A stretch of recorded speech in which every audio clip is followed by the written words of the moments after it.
നമസ്കാരം. രാഹുൽ മാങ്കൂട്ടത്തിലുമായി ബന്ധപ്പെട്ട് ഞാനെടുക്കുന്ന നിലപാടിനെക്കുറിച്ച് പലർക്കും പരാതിയുണ്ട്. ഇപ്പോഴത്തെ പരാതി ഞാൻ അയാളെ വെളുപ്പിക്കാൻ ശ്രമിക്കുന്നുവെന്നാണ്.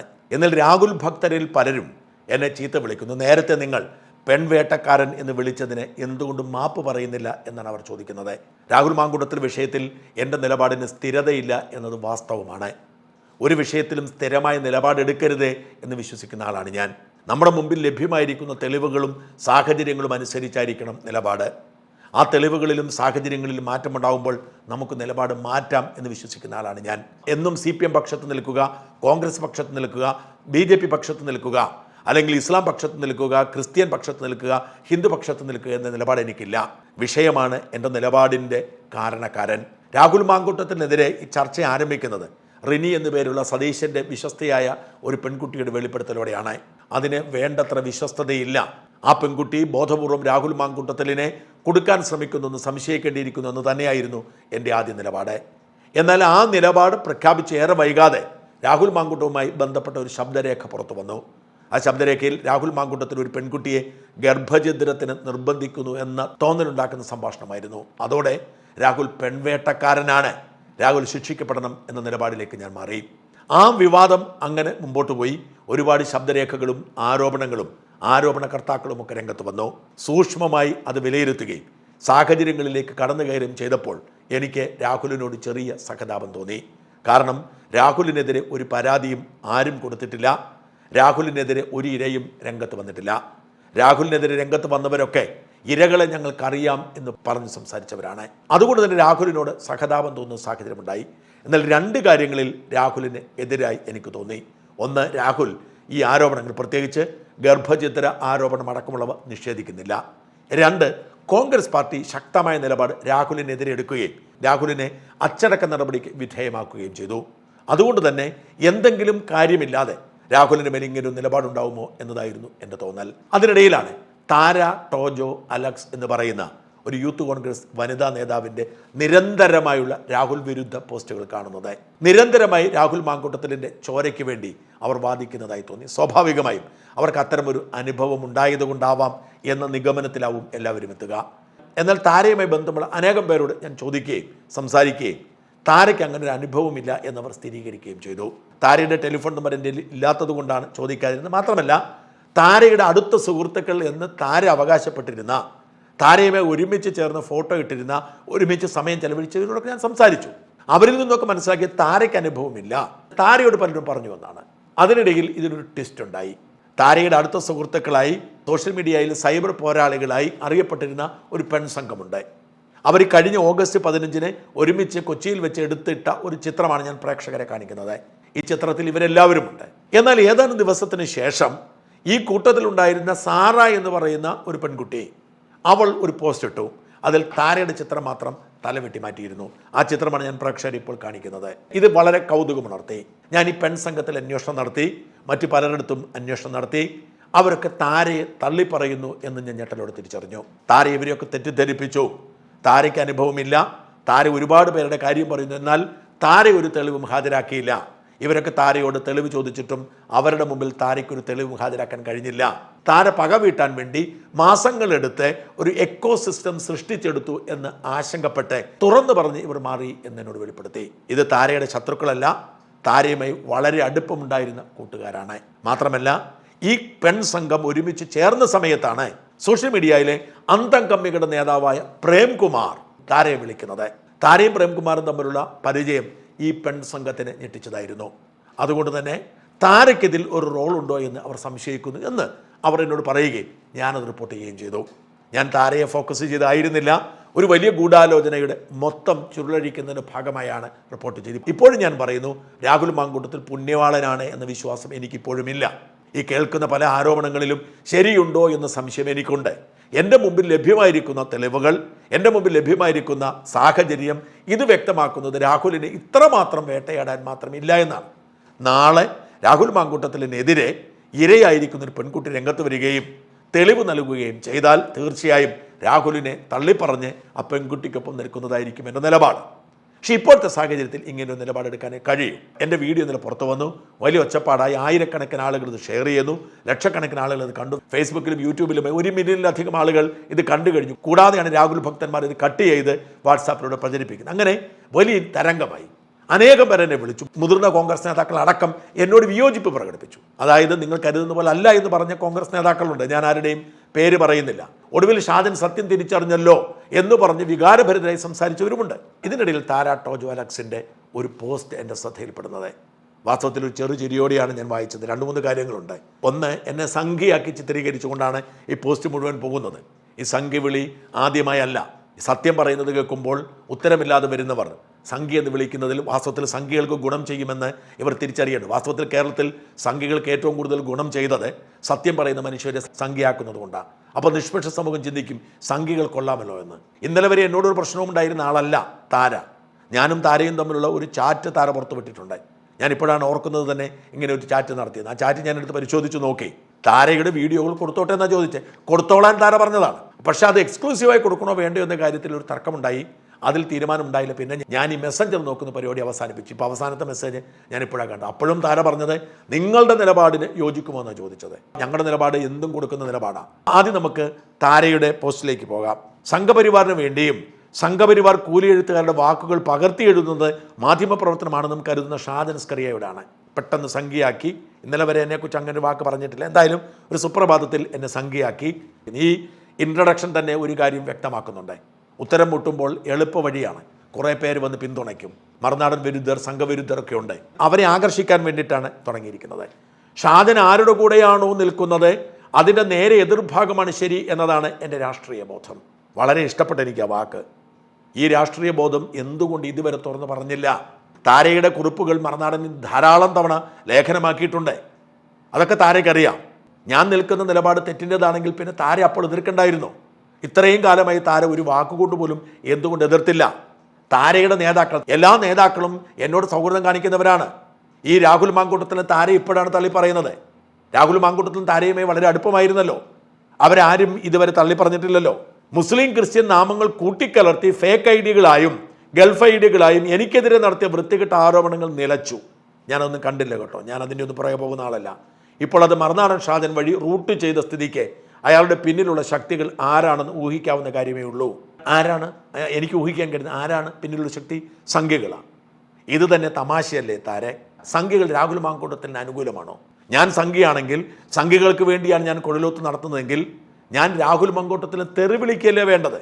രാഹുൽ മാങ്കൂട്ടത്തിൻ്റെ VD സതീശിൻ്റെയും ചിത്രം വെച്ചുകൊണ്ട് കാളക്കൂറ്റിനുമായി പ്രകടനം നടത്തി രാഹുലിനെ പെൺവാട്ടക്കാരനാണ് എന്ന് ചിത്രീകരിച്ചു കൊണ്ടിരിക്കുന്നത് സംഖ്യകളാണ്. CPM-നേക്കാൾ ആവേശത്തോടെ ഒരാളുടെ മേലെ ഒരു ആരോപണം ഉന്നയിക്കുമ്പോൾ കുറച്ച് ലോജിക്ക് വേണം. ഞാൻ സംഖ്യയാണെങ്കിൽ ഈ വാർത്തയുടെ പിന്നിൽ സംഖ്യകളാണുള്ളതെങ്കിൽ ഞാൻ രാഹുൽ മാങ്കൂട്ടത്തെ തെറിവിളിക്കുകയല്ലേ ചെയ്യേണ്ടത് എന്ന ലോജിക്കെങ്കിലും താര കാണിക്കേണ്ടതുണ്ട്. ഒരു പ്രോക്സി സംഖ്യയുടെ സഹായം കൊണ്ട് ആർക്കെങ്കിലും ഇമേജ് റീബിൽഡ് ചെയ്യാൻ സാധിക്കുമെന്ന് കരുതുന്നുണ്ടെങ്കിൽ കേരള രാഷ്ട്രീയത്തിൽ തോറ്റു തുന്നം പാടിയവരുടെ ചരിത്രം അവരെ ഒന്നുകൂടി ഓർമ്മിപ്പിക്കുന്നു. ഇതൊക്കെ കഴിഞ്ഞ കുറേ കാലമായി ഇവിടുത്തെ അന്തം കമ്മികളും സുഡാപ്പികളും പറഞ്ഞു പാടിയ പല്ലവിയാണ്. മറുനാടൻ പിന്തുണച്ചാൽ തോറ്റുപോകുമെന്ന്. അന്തം കമ്മികളുടെയും സുഡാപ്പികളുടെയും പ്രതിനിധികളായി ഞാൻ പലപ്പോഴും കേട്ടിട്ടുണ്ട്. അവർ പലപ്പോഴും മറ്റ് പാർട്ടികളിലേക്കും ആളെ കയറ്റിവിടുന്ന അങ്ങനെ വന്നതാണോ എന്ന് സംശയിക്കേണ്ട സാഹചര്യം ഈ ഭാഷ കാണുമ്പോൾ. പ്രിയപ്പെട്ട താരയോട് എനിക്ക് പറയാനുള്ളത്, കഴിഞ്ഞ ലോക്സഭാ തെരഞ്ഞെടുപ്പിൽ 20 സീറ്റിലായിരുന്നു ഇവിടെ മത്സരം നടന്നത്. 19 ഞാൻ പിന്തുണച്ചവർ, മറുനാടൻ പിന്തുണച്ചവരാണ് ജയിച്ചത്. രാഷ്ട്രീയം അറിയാമെങ്കിൽ അന്വേഷിച്ച് നോക്കുക. ഞാൻ പിന്തുണച്ച തോറ്റ ഒരേ ഒരാൾ അത് രമ്യ ഹരിദാസാണ് ആലത്തൂരിൽ. രമ്യ ഹരിദാസ് തോറ്റത് എൻ്റെ പിന്തുണ കൊണ്ടാണോ എന്ന് നിങ്ങളുടെ നേതാക്കന്മാരോട് ചോദിച്ചാൽ അവർ പറഞ്ഞു തരും. നിങ്ങളുടെ അനിലക്കരയോട് മാത്രം ചോദിക്കുക, അനിലക്കര പറഞ്ഞു തരും. വേറെ ആരോടും ചോദിക്കണ്ട. ബാക്കി 19 ഞാൻ പിന്തുണച്ചവരാണ് ജയിച്ചത്. ഞാൻ പറയുന്നത് തൃശ്ശൂരിലെ സുരേഷ് ഗോപി അടക്കമാണ്. തൃശ്ശൂരിൽ സുരേഷ് ഗോപിയാണ് ഞാൻ പിന്തുണച്ചത്. അത് ചോദിച്ചു നോക്കുക, അത് അന്വേഷിച്ച് നോക്കുക. ഞാൻ പിന്തുണച്ചാൽ തോറ്റുപോകുമെന്ന് പറയുന്നത് സുഡാപ്പികളുടെ ഒരു കവിതയാണ്. ആരാണ് പാലക്കാട് ജയിച്ചത്? രാഹുൽ മാങ്കൂട്ടത്തിൽ. അവിടെ ആരെയാണ് മറുനാടൻ പിന്തുണച്ചത്? കൃഷ്ണകുമാറിനെയാണോ? ആരാണ് നിലമ്പൂരിൽ ജയിച്ചത്? ആര്യാടൻ ഷൗക്കത്ത്. അവിടെ ആരെയാണ് മറുനാടൻ പിന്തുണച്ചത്? അപ്പോൾ മറുനാടൻ്റെ പിന്തുണയുണ്ടെങ്കിൽ തോറ്റുപോകുമെന്ന് പറഞ്ഞ് സുഡാപ്പികളുടെ ഒരു നുണക്കഥയാണ്. അത് പറയേണ്ട ഗതികേടിലേക്ക് താര വന്നതിൽ എനിക്ക് സഹതാപമേ ഉള്ളൂ. സത്യം കാണുമ്പോൾ വിരൽ പിടിക്കുകയും ഉത്തരം മുട്ടുമ്പോൾ കൊഞ്ചനം കാട്ടുകയും ചെയ്യുന്ന നിലയിലേക്ക് താരയും മാറി എന്ന് മാത്രമേ അതിനർത്ഥമുള്ളൂ. നട്ടപ്പാതിരായ്ക്ക് എൻ്റെ ഫോണിൽ വിളിച്ച് ഭീഷണി കലർന്ന സ്വരത്തിൽ സംസാരിച്ചവരും ഞാനല്ല. ഷാജൻ സ്കറിയയുടെ അശ്ലീല സംഖ്യ ചാനലും ഒരേ പാത്രത്തിൽ നിന്നുമാണ് ചാണകം തിന്നുന്നത് എന്ന് മനസ്സിലായി. പിന്നെയും ചാണകത്തെക്കുറിച്ച് പറഞ്ഞുകൊണ്ടിരിക്കുക. ദയവായി ചാണകമാണെങ്കിൽ സംഖ്യയാണെങ്കിൽ രാഹുൽ മാങ്കൂട്ടത്തിലെ പിന്തുണയ്ക്കില്ല എന്ന് തിരിച്ചറിയുക. ഇത് കാപട്യമാണ് താരെ. നിങ്ങളുടെ നിലപാടില്ലായ്മ, നിങ്ങളുടെ സത്യസന്ധതയില്ലായ്മ, നിങ്ങളുടെ വിവരക്കേട്, അതിൻ്റെ പ്രതീകമാണിത്. എന്നോട് ഇതുവരെ സംസാരിക്കാത്ത ഷാജൻ സ്കറിയാണ് എന്നോട് സംസാരിച്ചു എന്ന പേരിൽ കഥകൾ ഇറക്കുന്നത്. ഓൺലൈനിൽ എഴുതുന്നത് വഴിയുള്ള അനേകം പരിചയക്കാരിൽ ഒരാൾ മാത്രമായ പ്രേംകുമാർ ഞങ്ങൾ കുറേ വനിതാ സുഹൃത്തുക്കളുടെ കൂട്ടായ്മയ്ക്കിടയിൽ എന്നെ വിളിക്കുകയും ഇങ്ങനെയൊക്കെ കേൾക്കുന്നത് ശരിയാണോ എന്ന് ചോദിക്കുകയും ചെയ്തു. ചില കേട്ടുകേൾവികൾ ഉണ്ടായിരുന്നുവെങ്കിലും ഇത്രയും ഗുരുതരമാണ് സ്ഥിതി എന്ന് അറിഞ്ഞില്ല എന്ന് മാത്രമാണ് ഞാൻ അദ്ദേഹത്തോട് പറഞ്ഞത്. അപ്പോൾ അത് ശരിവെച്ചല്ലോ. പ്രേംകുമാർ എന്ന് പറയുന്നത് കോൺഗ്രസ് സൈബർ ഇടത്തിലെ ഏറ്റവും വലിയ ശത്രുവാണ്. കോൺഗ്രസിനെ അധിക്ഷേപിക്കാൻ വേണ്ടി മാത്രം അശ്ലീല കഥകൾ പ്രചരിപ്പിക്കുന്ന ആളാണ്. ഈ പ്രേംകുമാറുമായി ബന്ധമുണ്ടെന്നും ഫോൺ വിളിക്കും എന്നുള്ളതാണ് ഞാൻ പറഞ്ഞൊരു സംഭവം. അത് സ്ഥിരീകരിച്ചിരിക്കുന്നു. അപ്പോൾ ഞാൻ പറഞ്ഞത് സ്ഥിരീകരിച്ചിരിക്കുന്നു. പ്രേംകുമാറിനെ പോലെ ഒരാളുടെ അടുപ്പം സ്ഥാപിച്ചുകൊണ്ട് കോൺഗ്രസിന്റെ സൈബർ ഇടത്തിൽ തിളങ്ങാൻ എങ്ങനെയാണ് കഴിയുക? അതിൻ്റെ ആത്മാർത്ഥതയാണുള്ളത്. ഇത് തന്നെയാണ് ഗൂഢാലോചന എന്ന് പറഞ്ഞത്. വളരെ കൃത്യമായ കമ്മ്യൂണിസ്റ്റ് ഗൂഢാലോചനയാണെന്ന് പറഞ്ഞത് തുറന്ന് സമ്മതിക്കുകയാണ്. പ്രേംകുമാറിനെ ഇവിടെയുള്ള കോൺഗ്രസ്സുകാർ ചീത്ത വിളിക്കുമ്പോൾ പ്രേംകുമാറുമായി സൗഹൃദമുണ്ട് എന്ന് പറയുന്നത് പോലും അങ്ങേയറ്റം അശ്ലീലമാണ് എന്ന് താര മനസ്സിലാക്കുക. 1-2 മിനിറ്റ് മാത്രം നീണ്ടു നിന്ന പ്രേംകുമാറുമായുള്ള സംഭാഷണം ഞാൻ തന്നെയാണ് പ്രിയപ്പെട്ട വനിതാ സുഹൃത്തുക്കളോട് പറഞ്ഞതും. എനിക്കെതിരെ എന്തൊക്കെയോ ഭീകര തെളിവുകൾ ഉണ്ടെന്നാണ് ഈ വനിതാ സുഹൃത്തുക്കൾ പറയുന്നത്. എൻ്റെ മേൽ നുണപ്രചരണം നടത്തി കുറ്റാരോപിതനെ എങ്ങനെയെങ്കിലും രക്ഷിച്ചെടുക്കാമെന്ന് ആരെങ്കിലും കരുതുന്നുണ്ടെങ്കിൽ അവർ മൂഢസ്വർഗത്തിലാണെന്ന് ഒരിക്കൽ കൂടി ഓർമ്മിപ്പിക്കുന്നു. ഞാൻ പ്രേംകുമാറുമായി ഗൂഢാലോചന നടത്തിയ തെളിവ് ഷാജൻ സ്കറിയയ്ക്ക് നൽകുക. കാരണം നിങ്ങൾ ഇനി അയാളുടെ ഫാക്ചറിയിൽ വളരേണ്ട സംഖ്യക്കുഞ്ഞുങ്ങളാണ്. ഇന്നലെ വരെ തോളിൽ കൈയിട്ടുകൊണ്ട് നടന്നിരുന്ന തൻ്റെ കൂട്ടുകാരെ തന്നെ ഇപ്പോൾ സംഖ്യക്കുഞ്ഞുങ്ങളാക്കി. ഈ സംഖ്യക്കുഞ്ഞുങ്ങൾ എന്ന് വിളിച്ചാൽ, സംഘ അജണ്ട എന്ന് വിളിച്ചാൽ അപ്പോൾ തന്നെ പിന്തുണയ്ക്കുന്ന കുറേ പേരെ കിട്ടുമെന്നറിയാം. അതിനുവേണ്ടിയാണ് സത്യസന്ധതയില്ലാത്ത ഈ നിലപാടിലേക്ക് താരമാറിയത്. വ്യക്തമായ ബോധ്യത്തിൽ ഊന്നിക്കൊണ്ട് പാർട്ടി നേതൃത്വം ഒന്നാകെ ഒരു നിലപാടെടുത്ത് പുറത്തു നിർത്തിയ വ്യക്തിക്ക് വേണ്ടി സിന്ദാബാദ് വിളിക്കുന്നവർക്കൊപ്പം നിൽക്കാൻ എന്നിലെ സ്ത്രീയും അഭിമാനബോധവുമുള്ള കോൺഗ്രസ്സുകാരിയെ അനുവദിക്കുന്നില്ല. കറക്റ്റാണ്. കോൺഗ്രസ് പാർട്ടി നിലപാടെടുത്ത് മാറ്റി നിർത്തിയിരിക്കുന്നതിന് അവർക്ക് ജയ് വിളിക്കേണ്ട കാര്യമില്ല. ആരാണ് അയാൾക്ക് ജയ് വിളിക്കുന്നത്? ഈ വനിതാ സുഹൃത്തുക്കൾ ജയ് വിളിച്ചോ? മാധ്യമപ്രവർത്തന പണി എന്താണ്? ഒരു വാർത്ത വരുമ്പോൾ ഒരു ഭാഗം മാത്രം കേട്ട് അറ്റാക്ക് ചെയ്യുക എന്നതാണോ? അല്ല, മറുഭാഗവും കേൾക്കണം. അതിനർത്ഥം നിങ്ങൾ രാഹുൽ മാങ്കൂട്ടത്തിനെ പിന്തുണയ്ക്കണമെന്നല്ല, പിന്തുണയ്ക്കരുത്. അച്ചടക്കമുള്ള ഒരു കോൺഗ്രസ്സുകാരെ പിന്തുണയ്ക്കരുത്. കോൺഗ്രസ് പാർട്ടിയുടെ നേതാക്കന്മാരും ഹൈക്കമാൻഡും ഒറ്റക്കെട്ടായി എടുത്ത തീരുമാനത്തെ അയാൾക്കൊപ്പം ചേർന്ന് നിങ്ങൾ പരിഹസിക്കുകയാണ്. എന്നെ അതിന് കിട്ടില്ല എന്ന് കൂടി ഓർമ്മിക്കുന്നു. പക്ഷേ അവിടെയും തെറ്റുണ്ട്. കോൺഗ്രസ് പാർട്ടിയുടെ നിലപാടിനെ ഞാൻ സ്വാഗതം ചെയ്ത ആളാണ്. ഇങ്ങനൊരു ആരോപണം ഉണ്ടാകുമ്പോൾ എന്താണോ ചെയ്യേണ്ടത് അത് തന്നെയാണ് ചെയ്തത്. വി.ഡി. സതീശനോട് എനിക്കതിൽ വലിയ കടപ്പാട് നന്ദിയുമുണ്ട്. തീർച്ചയായും അച്ചടക്ക നടപടി എടുക്കണം. യൂത്ത് കോൺഗ്രസ് പ്രസിഡന്റ് സ്ഥാനത്ത് മാറ്റി നിർത്തണം, അയാളെ സസ്പെൻഡ് ചെയ്യണം. അത് തന്നെയാണ് ചെയ്തത്. ഞാനതിനെ എതിർത്തിട്ടില്ല. വളരെ കൃത്യമായ നിലപാടാണ്. എന്നാൽ പിന്നീട് അയാളെ വേട്ടയാടി ഇല്ലാതാക്കി നശിപ്പിച്ച് അയാളെ കൊണ്ട് തൂങ്ങിച്ചാവുന്ന സാഹചര്യം ഒരുക്കി കൊടുക്കണം എന്ന് താര ശാഠ്യം പിടിക്കരുത്. അതാണ് താര ഇപ്പോൾ ചെയ്തുകൊണ്ടിരിക്കുന്നത്. അതിനെയാണ് ഞാൻ ചോദ്യം ചെയ്തത്. അതിനെയാണ് കോൺഗ്രസ് പ്രവർത്തകരും ചോദ്യം ചെയ്യുന്നത്. കോൺഗ്രസ് പാർട്ടിയുടെ ചോര ഇന്നും സിരകളിൽ ഒഴുകുന്ന ഒരു അപ്പൻ്റെയും അമ്മയുടെയും മകൾ ആണ് ഞാൻ. സ്ത്രീയുടെ അഭിമാന ബോധത്തെ അത്രമേൽ വലുതായി കാണുന്ന ഒരാളുടെ ജീവിത പങ്കാളിയാണ് ഞാൻ. പാർട്ടിയിലെ ദേശീയ നേതാവിൻ്റെ ജീവിത പങ്കാളിയെ മുതൽ കുറ്റാരോപിതനെതിരെ നിന്ന് സകല വനിതാ നേതാക്കളെയും വനിതകളെയും തെറി പറയുന്ന സൈബർ ക്രിമിനൽ സംഘം ലക്ഷ്യം വയ്ക്കുന്നത് ഇനിയൊരു സ്ത്രീയും പരാതിയുമായി മുന്നോട്ട് വരരുത് എന്നാണ്. അശ്ലീല കഥകളും നുണകളും എഴുതി എന്നെ പിന്തിരിപ്പിക്കാമെന്ന് ആരെങ്കിലും കരുതുന്നുണ്ടെങ്കിൽ അവർ വിഡ്ഢികളുടെ സ്വർഗത്തിലാണ്. ആരാണ് ഈ അശ്ലീല കഥകൾ എഴുതിയത് എന്ന് കൂടി പറയണം. ഞാൻ എന്തായാലും അശ്ലീല കഥ എഴുതിയില്ല. വളരെ ആദരവോടുകൂടിയാണ് ഞാൻ താര ടോജോ അലക്സിനെ കുറിച്ച് സംസാരിച്ചത്. വ്യാജ ആരോപണങ്ങളുമായി പോസ്റ്റ് ഇടുന്നവർക്കും വീഡിയോ ചെയ്തവർക്കും ഫോൺ ഭീഷണി മുഴക്കിയവർക്കും പിന്നെ അവരുടെ പുതിയ പങ്കാളി ഷാജൻ സ്കറിയയ്ക്കും അയാളുടെ അശ്ലീല ചാനലിനുമെതിരെ പരാതി നൽകാൻ പോലീസ് കമ്മീഷണർ ഓഫീസിലേക്ക് പോവുകയാണ്. ഇങ്ങനെ പറഞ്ഞാണ് കുറിപ്പ് അവസാനിപ്പിച്ചിരിക്കുന്നത്. എനിക്ക് വളരെ രസകരമായി തോന്നിയത് ആ ഭാഗമാണ്. താര ടോജോ അലക്സിനെ ആരെങ്കിലും അശ്ലീലം പറഞ്ഞിട്ടുണ്ടെങ്കിൽ, അശ്ലീല കഥ പറഞ്ഞിട്ടുണ്ടെങ്കിൽ അവർക്കെതിരെ കേസ് കൊടുക്കണം, നടപടിയെടുക്കണം. പക്ഷെ താര ടോജോ അലക്സിനെ വിമർശിക്കാൻ പാടില്ല. ആ വിമർശിച്ചാൽ അപ്പോൾ പോലീസ് സ്റ്റേഷനിൽ പോയി കേസ് കൊടുക്കുമെന്ന് പറഞ്ഞാൽ നിങ്ങൾ ഒരിക്കൽ കൂടി സമ്മതിക്കുകയാണ് നിങ്ങൾ അന്തം കമ്മികളുമായി അന്തർധാരയുള്ള ഗൂഢാലോചനക്കാരിയാണെന്ന്. കാരണം തെരുവിൽ സമരം ചെയ്യുന്ന കോൺഗ്രസ്സുകാരെ ക്രൂരമായി ആക്രമിക്കുന്ന, നീതിമാന്മാരായ നല്ലവരായ മനുഷ്യരെ കള്ളക്കേസെടുത്ത് ജയിലിലടയ്ക്കുന്ന പിണറായിയുടെ പോലീസിൽ നിന്നും നിങ്ങൾക്ക് അർഹതയില്ലാത്തൊരു നീതി ലഭിക്കുമെന്ന് നിങ്ങൾ കരുതിയാൽ നിങ്ങൾ അന്തം കമ്മിയുടെ പ്രോക്സി തന്നെയാണ്. ഇവിടെ എവിടെയാണ് ക്രൈം? മറുനാടനെതിരെ നിങ്ങൾ കേസ് കൊടുക്കുമെന്ന് പറയുന്നു. മറുനാടിന് നിങ്ങൾക്ക് കൊടുക്കാൻ ഒരേ ഒരു വകുപ്പേ ഉള്ളൂ, ഡിഫമേഷൻ. മറുനാട് പറഞ്ഞ വ്യാജമാണെന്ന് പറഞ്ഞ് നിങ്ങൾക്ക് ഡിഫമേഷൻ കേസ് കൊടുക്കാം. പക്ഷെ തെളിയിക്കണം. വ്യാജമാണോ സത്യമാണോ തെളിയിക്കണം. പറയുന്ന കാര്യം തെളിയിക്കാൻ ആർജവം മറുനാടനുണ്ട്. കൃത്യമായ ഗൂഢാലോചനയുടെ കൃത്യമായ വിവരങ്ങൾ ഞങ്ങളുടെ കയ്യിലുണ്ട്. അതവിടെ നിൽക്കട്ടെ. പക്ഷേ എവിടെയാണ് ക്രൈം? താരയെ വ്യക്തിപരമായി അപമാനിക്കുന്ന തരത്തിൽ, സ്ത്രീയെ അപമാനിക്കുന്ന തരത്തിൽ ഏതെങ്കിലും ഒരു വാക്ക് ഉപയോഗിച്ചിട്ടുണ്ടോ? താരയുടെ അന്തസ്സിനെയും അഭിമാനത്തെയും ചോദ്യം ചെയ്യുന്ന എന്തെങ്കിലും ഒരു പ്രയോഗം നടത്തിയിട്ടുണ്ടോ? ഇല്ല. പിന്നെ എവിടെയാണ് ക്രൈം? പോലീസിന് ക്രൈം എടുക്കാൻ ഒരു വകുപ്പില്ലാതിരിക്കവേ കമ്മീഷണർക്ക് കൊണ്ട് പരാതി കൊടുത്താൽ ഇപ്പോൾ തന്നെ നീതി കിട്ടുമെന്ന് കരുതണമെങ്കിൽ തീർച്ചയായും അന്തർധാര ശക്തമാണ്.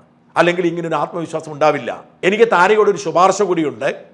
തിരുവനന്തപുരത്ത് വീണ എസ് നായർ എന്ന് പറയുന്ന ഒരു വനിതാ കോൺഗ്രസ് നേതാവുണ്ട്. അറിയാമോ എന്ന് എനിക്കറിയില്ല. അവർ വളരെ പ്രഗത്ഭയായൊരു നേതാവാണ്. അവർ അനാവശ്യമായി ഒരാഴ്ചയിലധികം ജയിലിൽ കിടന്നതാണ് സമരം ചെയ്തതിന്. അവരെ അന്ന് സഹായിക്കേണ്ടതായിരുന്നു. ഇനിയെങ്കിലും അവരെ ഒന്ന് സഹായിക്കണം. കാരണം അവർ രാഷ്ട്രീയം പറഞ്ഞതിന് ജയിലിലായതാണ്. ഇത്രയധികം ബന്ധം ഈ കമ്മികൾക്കിടയിൽ ഉണ്ടെങ്കിൽ, അതായത് ഒരു വിമർശനത്തിൻ്റെ പേരിൽ മറുനാടനെതിരെ കേസെടുത്ത് ജയിലിൽ അടപ്പിക്കാമെന്ന ആത്മവിശ്വാസമുണ്ടെങ്കിൽ തീർച്ചയായും ആ അന്തർധാര ഈ പാവപ്പെട്ട കോൺഗ്രസ്സുകാർക്ക് വേണ്ടി കൂടി ഉപയോഗിക്കണമെന്ന് വിനീതമായി അഭ്യർത്ഥിച്ചുകൊണ്ട് തൽക്കാലം വിടാം.